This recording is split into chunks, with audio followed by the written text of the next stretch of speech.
So as many of you know, I've been trying my hand at art lately and working in a studio with a very good friend of mine, a longtime friend, who was a monk with me in the monastery in San Francisco way back in 2000.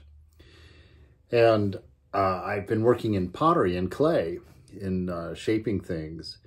And I've learned more, more practical information about my mind as I have in any spiritual class or scripture. It's amazing to just watch the process of creation happen in the mind. And I've been doing a series of rocks made out of clay, the reason I did that was I was getting so locked up with my expectations of what things should look like when they were finished.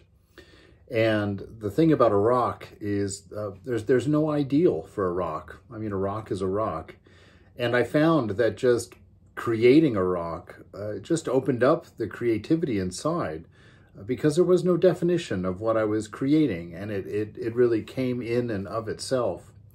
And I really began to think about life in that way, you know, to just stop with thinking about ideals that I'm shooting for and constantly placing my attainments, my life somewhere in the future, but being really present now and, you know, picking up metaphorically like the clay of my life in this moment and letting the silent cohabitation of being, you know, with this piece of clay to just manifest as it manifests. All you need to do to make a good rock out of clay is start, you know, and just let the process itself lead you. And, you know, put a thumbprint here and decide to fill it with glass later and, you know, give a twist here and, oh, there's a hole there. And all these things come together. I'll put some of my rocks up on the video here when I'm editing, just to show you what I'm talking about, so you don't think I'm utterly, well, you might already think I'm utterly in left field or out on my own.